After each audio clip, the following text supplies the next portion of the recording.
எனதருமை மலேசிய சிங்கப்பூர் தமிழ் சகோதர சகோதரிகள் உங்கள் அனைவருக்கும் எனது அன்பான வணக்கங்கள். என்னை பற்றி உங்களுக்கு நிறைய தெரியும். கடந்த 4 ஆண்டுகளுக்கு மேல் உங்களோட எனக்கு நிறைய தொடர்புகள் இருக்குது.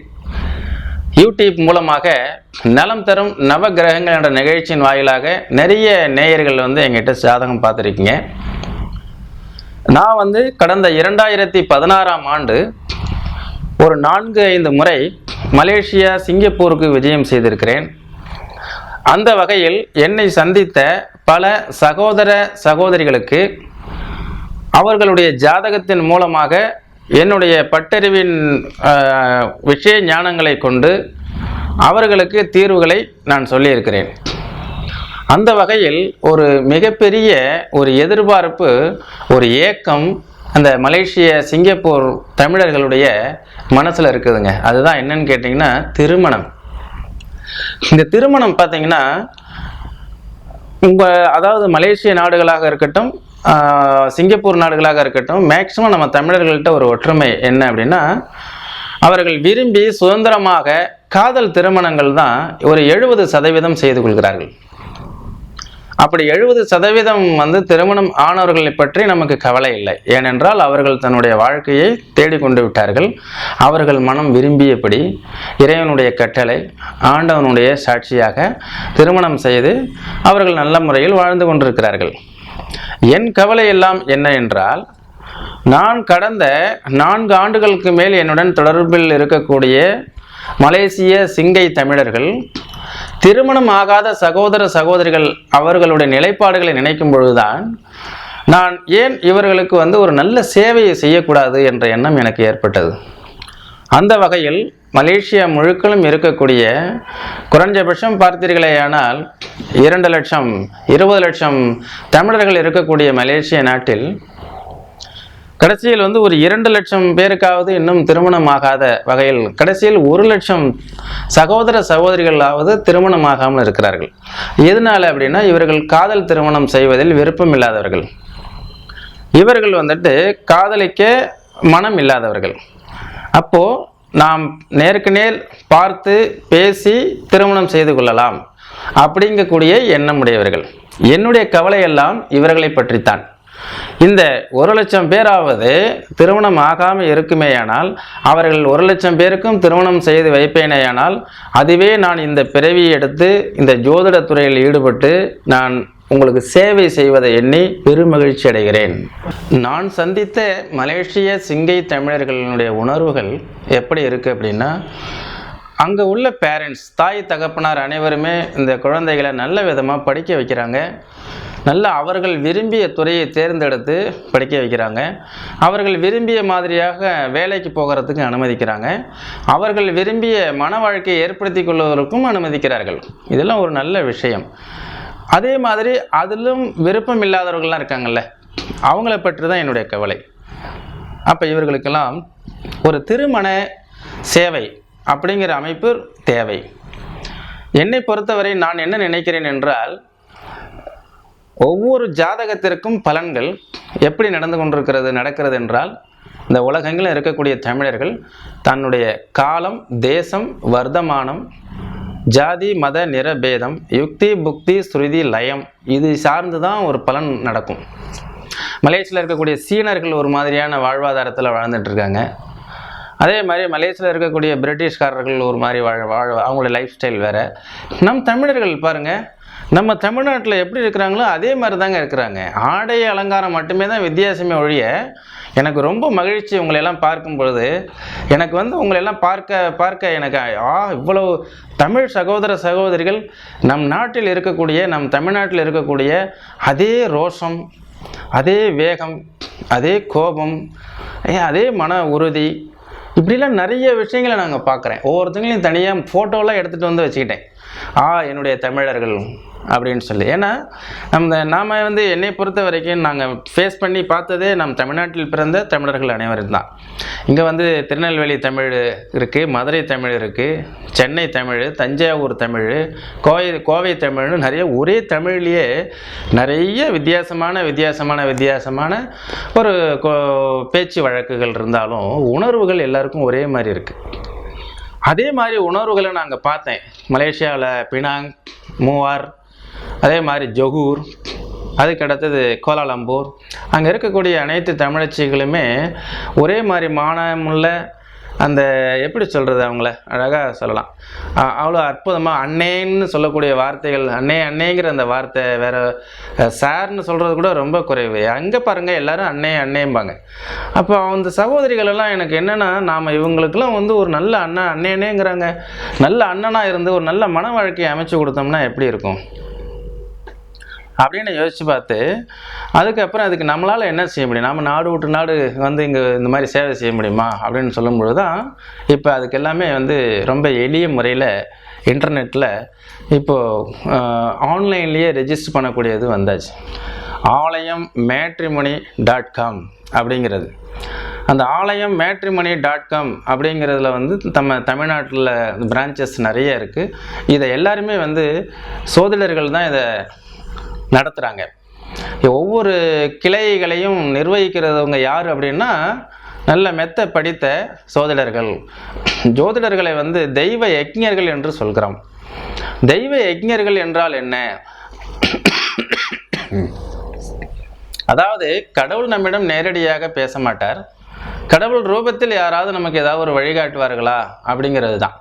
அந்த மாதிரி உள்ள மனிதர்கள், ஒரு மனிதர்களுக்கு இன்னொரு மனிதர் யார் வழிகாட்டுவாங்க அப்படின்னா அவங்க ஜோதிடர்கள். நல்ல நேரம் உங்களுக்கு நடந்ததுன்னா சோதிடர்கள் நல்ல வழியை காட்டிட்டு போயிடுவார். அதே உங்களுக்கு ரொம்ப நேரம் கெட்டுதுன்னா ஒரு சில ஜோதிடர்கள் தவறான வழியை காட்டி விட்டுறாங்க. அதனால் நீங்கள் ரொம்பவும் வாழ்க்கையில் இன்னும் மலேசியாவில் நம்பிக்கைகள் என்பது அபரிமிதமாக இருக்கிறது. மலேசிய தமிழர்கள்ட்ட நான் போய் தான் அங்கே பார்த்தேன், இவ்வளவு நம்பிக்கைகளா அப்படின்ட்டு. ஆனால் இறை நம்பிக்கைகளை வந்து முதன்மையானவர்கள் வந்து மலேசிய தமிழர்கள். ஒவ்வொரு வீட்லேயும் நாங்கள் பார்க்கும் பொழுது, வாஸ்து பார்க்க போகும்பொழுது ஒரு அறையே வந்து முழுமையான இந்த பூஜை அறையே கோவில் போன்றே காட்சியளிக்கிறது. ஒவ்வொரு வீடுமே இந்த மூவார்லலாம் பார்த்தீங்கன்னா நம்ம தமிழர்களுடைய வீடு எங்கேயுமே வந்து சுவாமி சிலைகளையே முன்னாடியே வச்சுருக்காங்க. கருப்பராய சாமி, கருப்பண்ண சாமி.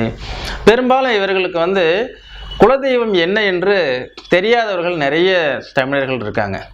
அந்த குலதெய்வம் பற்றிலாம் நீங்கள் கவலைப்படாதீங்க.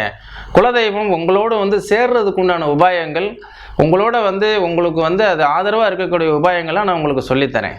ஏன்னா இந்த நிகழ்ச்சி வந்து இப்போது மேட்ரிமோனியல் சர்வீசஸ். நான் அங்கே வரும்போது நேரில் சந்திங்க, ஃபோன் பண்ணுங்க. அதே மாதிரி இது அங்கே ராம்குமார்னு இருப்பார். அவர் தான் வந்து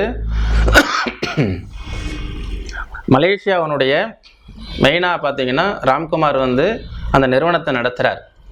நாங்கள்லாம் அவருக்கு சப்போர்ட் பண்ணுறோம். அதனால் பயப்படாமல் உங்களுடைய ஜாதகங்களை முதல்ல பதிவு பண்ணுங்கள். என்னை பொறுத்த வரைக்கும் சரியான பிறந்த தேதி, பிறந்த நேரம், பிறந்த ஜாதகமாக இருக்க வேண்டும். எங்களுடைய நிறுவனத்தினுடைய மெயினான கொள்கைகள் அப்படிங்கிறது பணம் ஈட்டுவது என்பது அல்ல நோக்கம். உங்களுடைய கட்டணம் வெறும் பதிவு கட்டணம் மட்டுமே. அந்த பதிவு கட்டணமும் இப்போதைக்கு நாங்கள் வசூல் செய்யவில்லை. இப்போதைக்கு இலவச பதிவுகளை உடனடியாக செய்யுங்கள். இலவச பதிவுகள் நிறைய செய்ய தான் அந்த நிறைய யாருக்கெல்லாம் வரன்கள் தேவையோ அவங்க எல்லாமே கூடத்தான் உங்களுக்கு தகவல்கள் இங்கேருந்து நீங்கள் எடுக்க முடியும். அப்போ தகவல்களை எடுக்கும் பொழுது நீங்கள் அதுக்கு உண்டான ப்ராசஸ் ஃபீஸ் அப்படின்னு ஒன்று இருக்குது, அதை மட்டும் கட்டினீங்கன்னா போதும். இந்த திருமணம் ஆன பிறகு உங்கள்கிட்ட இருந்து கமிஷன் வாங்குறதோ, இரண்டு பக்கமும் நாங்களே வந்து உட்காந்து பேசி தீர்த்து வைக்கிறதோ, அல்லது அவங்கள்ட்ட இல்லாத வசதிகளை இருப்பதாக சொல்லி உங்களுக்கு ரெக்கமெண்டேஷன் செய்கிறதோ, அல்லது வந்து அவர்களிடம் இருக்கக்கூடிய குறைகளை மறைத்து அதை நிறைகளாக சொல்லி பொய் சொல்லி திருமணம் செய்து வைப்பதோ, இது போன்ற எண்ணங்கள்லாம் எங்களிடம் இல்லை. எங்களை பொறுத்தவரை ஜாதகத்தை பதிவு செய்தால் அது ஒரிஜினல் ஜாதகமாக இருக்க வேண்டும். இங்கே வந்து ஜாதி மதங்கள்லாம் நாங்கள் கேட்பதில்லை. சாதி என்பது வேறு. தமிழ் பேசும், தமிழ் கூறும் நாடு மலேசிய நாடு. அந்த மலேசியாவில் தமிழ் பேச தெரிந்த அனைத்து மக்களையும் நாங்கள் இதில் ஏற்றுக்கொள்கிறோம். அது இஸ்லாமியர்களாக இருக்கட்டும், கிறிஸ்தவர்களாக இருக்கட்டும், ஹிந்துக்களாக இருக்கட்டும், வேற இந்தியர்களாக இருக்கட்டும், அதை பற்றியெல்லாம் எங்களுக்கு கவலை இல்லை. ஆனால் எங்களுக்கு தேவை உங்களுடைய சரியான ஜாதகம். ஜாதகம் இல்லாதவர்கள் உங்களுடைய பிறந்த சூறாவை கொண்டு வந்தால் அந்த பிறந்த சூறாவில் மலேசிய மக்களுக்கு டேட் ஆஃப் பர்த், பிறந்த நேரம், பிறந்த ஊர் டெஃபினட்டாக இருக்கும். அதனுடைய ஜெராக்ஸ் எடுத்துகிட்டு வந்து சமீபத்தில் எடுக்கப்பட்ட ஒரு ஃபோட்டோவையும் எடுத்துக்கொண்டு வந்து கொடுத்து நீங்கள் இந்த மேட்ரிமோனியில் வந்து பதிவு செய்யுங்கள். நாங்கள் உங்களுக்காக பிரார்த்தனை செய்கிறோம். அதாவது ஒரு திருமணம் என்பது தெய்வத்தினால, இறைவனால் நிச்சயிக்கப்படக்கூடிய திருமணம். அப்படிப்பட்ட திருமணம் அந்த ஒரு சரியான துருப்பு சீட்டு கிடைக்காமல் மலேசியாவில் தடுமாறுகிறார்கள். இதையெல்லாம் ஒருங்கிணைப்பதற்காகத்தான் இந்த நிகழ்ச்சியை பார்க்கக்கூடிய எனதருமை மலேசிய சிங்கை தமிழர்கள் அனைவரும் உங்களுடைய நண்பர்களுக்கு ஷேர் செய்யுங்கள். அங்கு திருமணம் ஆகாமல் இருக்கக்கூடிய அனைத்து சகோதர சகோதரிகளுக்கும் ஷேர் செய்யுங்கள். அப்போதான் இது வந்து ஒரு நல்ல வளர்ச்சி அடையும். ஏன்னா எங்களுடைய எண்ணம் உங்களுக்கு நல்ல வரன்களை அமைத்து கொடுப்பதே. அதில் எந்த விதமான மாற்றமும் கிடையாது, மாற்று கருத்தும் கிடையாது. நல்ல நம்பிக்கை இருக்கிறது. நல்ல உழைப்பாளிகள், இயந்திரம் போன்ற வாழ்க்கை நம் தமிழர்கள் எங்கு வாழ்ந்து கொண்டிருக்கிறார்கள் என்றால் முதலில் சிங்கப்பூரில், அதுக்கு அடுத்தது மலேசியா. இயந்திர வாழ்க்கை. அவங்களுக்கென்று தன்னுடைய ஆசாபாசங்கள் அப்படிங்கிறதுக்கு எல்லாமே இடம் கொடுக்க முடியாமல் ரொம்ப கஷ்டப்படுறாங்க. அப்படி உள்ளவங்க மேக்சிமம் வந்து திருமணம் என்ற விஷயத்தில் அவங்களுக்கு பிடிச்ச வரன்களை தேர்ந்தெடுத்து திருமணம் செஞ்சிடுறாங்க. அது நாங்கள் மறுக்கலை. உங்கள் ஜாதக அடிப்படையில் நீங்கள் காதல் திருமணம் செய்ய வேண்டும் என்ற அமைப்பு யாருக்கெல்லாம் இருக்கிறதோ அவர்கள் எல்லாமே வந்து காதல் திருமணம் செய்து விடுவார்கள். உதாரணத்திற்கு ஒரு லக்னத்திற்கு 7ஆம் பாவாதிபதியும் 5ஆம் பாவாதிபதியும் ஒன்று சேர்ந்து எங்கிருந்தாலும் திருமணம் காதல் திருமணம். அதே லக்னாதிபதியும் 7ஆம் பாவாதிபதியும் ஒன்றாக சேர்ந்து எங்கிருந்தாலும் காதல் திருமணம். லக்னாதிபதியும் 2ஆம் பாவாதிபதியாகிய குடும்பாதிபதியும் ஒன்றாக சேர்ந்திருந்தாலும் காதல் திருமணம். 5ஆம் பாவாதிபதி உச்சம் பெற்று சந்திரனுடன் சேர்ந்திருந்தாலும் காதல் திருமணம். இப்படிலாம் நிறைய நான் வந்து மலேசியாவில் பார்த்த ஜாதகங்களில் அவங்க திருமணம் செஞ்சுருக்காங்கல்ல, அவங்க லவ் மேரேஜான்னு கேட்டு ஆமான்னு சொல்லுவாங்க. சார் இங்கே நிறையாவே மேக்ஸிமம் லவ் மேரேஜ் தான் சார்னு சொல்லுவாங்க. அதுவல்ல, உங்கள் ஜாதகத்தில் லவ் மேரேஜுக்குண்டான அமைப்பு இருக்கிறது. அப்படி இருந்து காதல் திருமணம் செய்து கொண்டால் நீங்கள் கடைசி வரை இணை பிரியாத தம்பதிகளாக இருப்பீர்கள். அதற்கு அந்த மாதிரி அமைப்பு இல்லாமல் காதல் திருமணம் செய்பவர்களுடைய வாழ்க்கை தான் சூன்யமாயிடுது. அந்த வாழ்க்கை தான் வந்து பிரிவினை வரைக்கும் வந்துடுது. அதனால் நேயர்களே, உங்களுடைய நல்ல சாமி கும்பிட்றீங்க, கடவுள் பக்தி இருக்குன்னு சொன்னோம், உங்கள் வீடே கோவிலாக ஆக்கியிருக்கீங்க. உங்கள் வீட்டுக்குள்ளாரியே வந்து உங்களுடைய பூஜை ரூமே வந்தால் ஒரு கோவிலுக்கு போயிட்டு வந்தது மாதிரியான ஒரு அத்தனை சாமி படங்களும் வச்சு வழிபாடு செய்கிறீங்க. அதே மாதிரி வந்து முருக கடவுளுக்கு வந்து காவடி எடுக்கக்கூடியது பழனியை விட அதிக அளவு எடுக்கக்கூடியது வந்து மலேசியாவில். அந்த மலேசியாவில் வந்து அவ்வளோ தூரம் வந்து பினாங்கில் இருக்கக்கூடிய முருகன் கோவில், கோலாலம்பூரில் இருக்கக்கூடிய முருகன் கோவில், 10 கேப்ஸ், அங்கெல்லாம் பார்த்தீங்கன்னா நீங்கள் எல்லாம் அந்த வழிபாடு செய்கிறதெல்லாம் பார்க்கும்போது மெய்சில் இருக்க வைக்கிறது. அவ்வளோ பெரிய முருகன் சிலையெல்லாம் நான் எங்கேயும் பார்த்ததில்லை. அந்த அளவுக்கு இருக்கக்கூடிய நம்பிக்கை, தெய்வ நம்பிக்கை இருக்கக்கூடிய எனதருமை மலேசிய சகோதர சகோதரிகள், உங்களுடைய வாழ்வியலில் நீங்கள் ஏன் இன்னும் சில தேவையில்லாத, நடக்காத, கஷ்டப்படக்கூடிய, திருமணம் நடக்காமல் வாழ்க்கையில் துன்பத்தில் இருக்கிறீங்கன்னு எனக்கு தெரியல. ஏன்னா நான் வருஷத்துக்கு 4 டைம் 5 டைம் இங்கே வருவேன், உங்களை பார்க்குறேன். எனக்கு என்னென்னா நீங்கள் முழுமையாக பயன்படுத்தி கொள்ளுங்கள். என்னிடம் ஜாதகம் பார்க்குறீங்களா, நான் ஃபீட்பேக் தர்றேன். எப்படியாவது நான் உங்களை ஜெயிக்க வச்சிடணுங்கிறது தான் என்னுடைய எண்ணம். நான் ஒன்றும் மகான் கிடையாது. நான் உங்களுடைய தாய் தமிழ்நாட்டை சார்ந்த ஒரு சகோதரன், சரிங்களா? உங்களுடைய தாய் தமிழ்நாடு. இங்கிருந்து வரக்கூடிய நான் உங்களை வந்து அடையும் பொழுது உங்களுக்கு என்ன சொல்ல விரும்புகிறேன், ஒரு சில கரெக்ஷன்ஸ், மனம், புத்தி, சிந்தனை, செயல், இந்த 4 விஷயத்தில் நீங்கள் மாறுபட்டுருக்கீங்க. இங்கே தமிழ்நாட்டில் இருக்கக்கூடிய தமிழர்களுக்கும் உங்களுக்கும் உண்டான வித்தியாசங்கள் இதுதான். உங்களுடைய மென்டாலிட்டி, மைண்ட் அப்படிங்கிறது பல வகையில் என்ன ஆகுது, ஆக்சிலேஷன்ஸ் நிறைய இருக்குது. நிறைய பிஸ்னஸ் பற்றி சிந்தனை பண்ணிகிட்டு இருக்கிறீங்க. உங்களுடைய புத்தி அப்படிங்கிறது வந்து ஒரு ஸ்ட்ராங்காக, ஒரு ஸ்டெடித்தன்மையாக இருக்க மாட்டேங்குது. அப்போ உங்களுடைய இந்த செயல்கள் சில நேரங்களில் வேகமாக அவசரப்பட்டு அதனால் அவஸ்தைக்குள்ளாகிறீங்க. விளைவு அப்போ ஒரு சிலர் திடீரென்று 3 மாதத்தில் தன்னுடைய அனைத்து செல்வங்களையும் இழந்ததாக சொல்கிறார். அப்போ நான் யோசித்தேன், நம்ம மலேசிய தமிழர்களுக்கு உண்டான ஜோதிட சாஸ்திரம் இதுவல்ல, இப்படி நாம் இங்கு சொல்கிறது மாதிரி சொன்னால் அது மேட்ச் ஆகாது. அப்போது உங்களுக்கு ஒரு வருஷத்தை எடுத்துக்கணும், உங்களுடைய பிறந்த தேதி, உங்கள் டேட் ஆஃப் பர்த், அதே மாதிரி உங்களுடைய பர்த்டே எடுத்துக்கணும். இந்த பிறந்த நாளில் ஒரு ஜாதகம் கிடைக்கணும். அது உத்தர காலாமிர்த நூலில் காளிதாசர் சொல்லியிருப்பார். அந்த பிறந்த நாள் ஜாதகம், அதிலிருந்து 1 இயரில் நடக்கக்கூடிய திசாபதி எல்லாமே 9 கோள்கள் தான் சார். 9 கோள்கள் தான் நம்மளை ப்ளே பண்ணுது. அப்போ நிறைய மெத்தடாலஜி வந்துருச்சு, கேபி சிஸ்டம். இப்போ பாருங்கள், பிருகு நந்தி நாடி ஜோதிடம் அப்படின்னு ஒன்று. நாடி ஜோதிடம்னா நம்ம இந்த விரல் ரேகையை வச்சு எடுக்கிறதுன்னு நினச்சிட்டு இருக்கோம்ல, அது இல்லை, இது வேற. இது பார்த்தீங்கன்னா நாம் இன்னைக்கு வானத்தில் உள்ள கோள்கள் எங்கே இருக்குது, நாம் பிறக்கும்பொழுது இந்த சார்ட்டை எங்கே கிடக்குது, அப்போ நமக்கு ஏற்படக்கூடிய மாற்றங்கள் என்ன அப்படிங்கிற வரைக்கும் துல்லியமாக ஆராய்ச்சி பண்ணி சொல்லிட்டு இருக்கிறாங்க. அப்போ இந்த மலேசிய தமிழர்களுக்கு நான் என்ன சொல்ல வரேன், நிறைய உங்களுடைய தேவைகள் அதிகமாக இருக்குது. இன்னொன்று ஷார்ட் டைமில் அதை பெறணும் அப்படின்னு நினைக்கிறீங்க. இன்னொன்று இதில் சைடு எஃபெக்ட் இருக்கக்கூடாது அப்படிங்கிறீங்க. அதனால தான் உங்களுக்கு நிறைய நம்பிக்கைகள். யார் பாருங்கள், 10 கையில் கயிறு கட்டியிருக்கிறாங்க, நிறைய அந்த மணியெல்லாம் போட்டுக்கிறாங்க, கழுத்தில் நிறைய மாலைகள் அணிஞ்சிருக்கிறாங்க, நிறைய ரத்தின கற்கள், பெரிய பெரிய கற்கள் அணிஞ்சிருக்காங்க. அப்போ என்னென்னா இவங்கள்ட்ட ஒரு அசைக்க முடியாத ஒரு கான்ஃபிடென்ட் நம்பிக்கை அது மேலே இருக்குது. பட் நம்பிக்கை தான் வாழ்க்கை. சாமி கும்பிட்றத வேண்டாங்க. நான் ஒருத்தருக்கு சொல்கிறேன், இறை வழிபாடெல்லாம் வேண்டாம் சார், உங்களுக்கு சரியாயிடும். சார் என்ன சார் இது, நம்ம இறை வழிபாடே வேண்டான்னீங்கன்னா எப்படி சார் பிரச்சனை சரியாகுங்கிறாரு. இறை வழிபாடு ரொம்ப அவசியம். இஸ்லாம் மதத்தில் ஒரு நாளைக்கு 5 முறை தொழவில்லையா? அதே மாதிரி இறை வழிபாடு நம்மளுடைய அதாவது இந்து மதத்திலையும் சொல்லப்பட்டிருக்கு. இறை வழிபாடு என்பது ஒரு மனிதனை பக்குவப்படுத்துவது, நல்ல பண்புகளை அளிக்க செய்வது, அவங்க அவருடைய எண்ணங்களை தூய்மைப்படுத்துவது, குழப்பமான சிந்தனைகளிலும் விரக்தி மனப்பான்மை போக்கக்கூடியது. அதனால் இறை வழிபாடு செய்யுங்கள், பட் அதுலேயும் முறைப்படுத்தி செய்யுங்கள் அப்படிங்கிறத நான் உங்களுக்கு சொல்ல வரேன். எனவே எனதருமை மலேசிய சிங்கை தமிழ் சகோதர சகோதரிகள், திருமணம் ஆகாதவர்கள் அவர்களையெல்லாம் அவங்க வீட்டிலலாம் நான் போய் பார்த்துருக்கேன். எவ்வளோ ஒரு நம்பிக்கை இருக்குது, கல்யாணம் பண்ணலான்னு வரும்போது ஏன் நடக்க மாட்டேங்குது, நல்ல திசா பற்றி தான் நடக்குது, ஏன் கல்யாணம் நடக்க மாட்டேங்குது சொல்லும் பொழுது அப்போ தான் யோசித்தேன், ஏம்மா நீங்கள் ட்ரை பண்ணக்கூடாது, எப்படியா ட்ரை பண்ணுறது, அது எப்படி நாங்கள் மூவ் பண்ணுறதுனே தெரியல.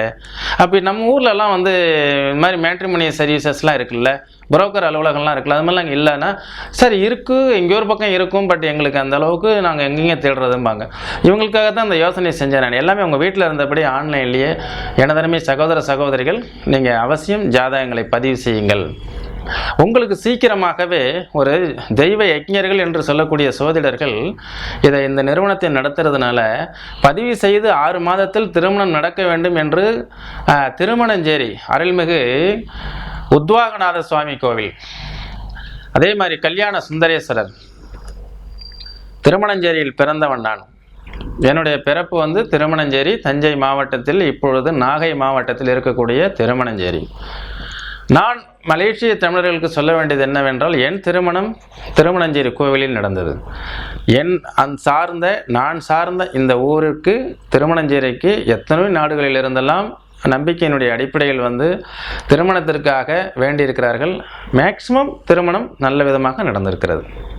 அதே மாதிரி உங்களுக்கும் அந்த மண்ணில் பிறந்த நான் உங்களுக்காக பிளஸ் பண்ணும் பொழுது, அதே இறைவனை வேண்டும் பொழுது கண்டிப்பாக ஒரு நல்ல வரன் 6 மாதத்தில் உங்களுக்கு அமையும் என்பது உறுதி. அதனால் என்ன செய்யுங்க மலேசிய நண்பர்களே, நீங்கள் உடனடியாக செய்ய வேண்டியதெல்லாம் இப்போது உங்களுடைய ஜாதகத்தை பதிவு செய்யுங்க. அங்கே மலேசியாவில் உள்ள இந்த நிறுவனர்களில் ஒருவர் மலேசியாவில் ராம்குமார் இருக்கிறார், KL கோலாலம்பூர்.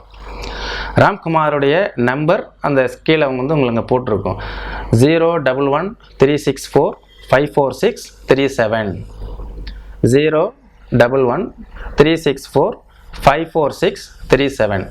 இந்த எண் என்னுடைய மலேசிய எண். அதே மாதிரி மலேசியாவில் உள்ள ஆலயம் matrimony.com அப்படிங்கிற சேவை மையத்தினுடைய எண். அங்கு நீங்கள் தொடர்பு கொண்டு உங்களுடைய சந்தேகங்களை எல்லாம் கேட்டுக்கொள்ளலாம். உங்கள் ஜாதகப்படி எப்போ திருமணம் நடக்கும், என்ன நடக்கும் அப்படிங்கிறதெல்லாம் தெரிஞ்சுக்கணும்னா என்னுடைய இந்திய நம்பர் இருக்குது பார்த்தீங்களா, 9842208655 அந்த எண்ணில் தொடர்பு கொண்டு நான் மலேசியா வரக்கூடிய காலங்களை நீங்கள் கேட்டு தெரிந்து நேரிலும் சந்திக்கலாம். ஏன்னா எப்பொருள் யார் யார் வாய் கேட்பினும் அப்பொருள் மெய்ப்பொருள் காண்பது அறிவு, இது திருவள்ளுவன் சொன்னது. அப்போ அவனும் ஒரு தமிழன் தானே, மிக அற்புதமாக சொல்லியிருக்கானே அந்த குரலில். அதுபோன்று நான் ஒரு தமிழன், நம் தாய் தமிழ்நாட்டிலிருந்து வந்து உங்களுக்கு நல்வழி காட்டுவனே தவிர தவறான வழியை ஒருபோதும் காட்ட மாட்டேன். உங்களை ஏமாற்றுவதோ ஏச்சி பிழைப்பதோ அதெல்லாம் தட்டி பறிப்பதோ அதெல்லாம் என்னுடைய நோக்கம் கிடையாது. என்னை பொறுத்தவரை காலம்தான் பரிகாரம். உங்களுக்கு எப்போ கல்யாணம் நடக்குங்கிற காலத்தை சொல்லித்தரேன். உங்கள் நாட்டில் இருக்கக்கூடிய இறை வழிபாடு ஸ்தலங்கள் எது என்பதை நான் இண்டிகேட் பண்ணி அந்த வழிபாடுகளை செய்ய உங்களுக்கு அனுப்புகிறேன். அதே தாய் தமிழ்நாடு வந்து இங்கு குலதெய்வம் இல்லாதவர்கள், குலதெய்வம் தெரியாதவர்கள், அதே மாதிரி ஜாதகப்படி எந்த கோவில்களுக்கெல்லாம் போய் வழிபாடு செய்யணும் என்ற எல்லா விளக்கங்களும் நான் தர்றேன். அதெல்லாம் நீங்கள் வந்து ப்ராப்பராக வந்து வழிபாடு செய்யுங்கள். அதே மாதிரி நீங்கள் தமிழ்நாட்டை நோக்கி ஸ்தல யாத்திரைக்கு வரும்பொழுது இங்கு வந்தால் அந்த கோயிலுக்கு சென்றால் இவ்வளவு, இந்த கோயிலுக்கு சென்றால் இவ்வளவு என்று ஏமாற்றி விடுவார்கள் என்ற எண்ணத்தெல்லாம் பயந்து கொண்டு இருக்க வேண்டாம். என்னை தொடர்பு கொள்ளுங்கள், நான் கண்டிப்பாக உங்களுக்கு உதவி செய்கிறேன். இதே இந்தியாவில் எந்த மாதிரி காசு வாங்கி எந்த மாதிரி வழிபாடு செய்வாங்களோ அதே மாதிரி நீங்கள் இங்கே வந்துட்டு உங்கள் திருப்பி ஏர்போர்ட்டுக்கு போகிற வரைக்கும் நான் உங்களுக்கு ஹெல்ப் பண்ணுறேன். அதுக்கு நான் வந்து ஆட்களை நியமனம் பண்ணி விடுறேன். அதே மாதிரி இங்கே பேக்கேஜ் அதெல்லாம் ஒன்றும் கிடையாது. என்ன செலவோ நீங்களே வந்து பார்த்துக்கிட்டு இந்த நாட்டு காசை கொடுத்து அந்த கோயில்களுக்கெல்லாம் போய் வழிபாடு செஞ்சுட்டு திருப்தியாக போங்க. ஏன்னா அங்கே நான் வந்து பார்க்கும்பொழுது தான் தெரியுது நம்ம தமிழ் மக்களுடைய எண்ணங்கள், அதே மாதிரி எதிர்பார்ப்புகள்லாம் எப்படி இருக்குன்னு. எனவே நேயர்களே, இந்த நிகழ்ச்சி வந்து நாம் ஒரு நிறைவு கட்டத்துக்கு வந்திருக்கோம். கவலைப்படாதீங்க, நான் உங்களுக்கு இருக்கேன். எப்பொழுதும் நல்ல வழிகாட்டுவேன். உங்கள் ஜாதகம் நீங்கள் உடனடியாக பதிவு பண்ணுங்கள். நல்ல வரனமையும் பதிவு செய்து 6 மாதத்தில் திருமணம் நடக்கக்கூடிய அதிசயத்தை நீங்கள் பார்க்கலாம். வாழ்க வளமுடன், வாழ்க வையகம், வாழ்க வளமுடன் என்று சொல்லி இந்த மலேசிய சிங்கை தமிழ் மக்கள் உங்களிடமிருந்து விடைபெறுகிறேன். மீண்டும் ஒரு நல்ல நிகழ்ச்சியில் சந்திப்போம். நன்றி, வணக்கம்.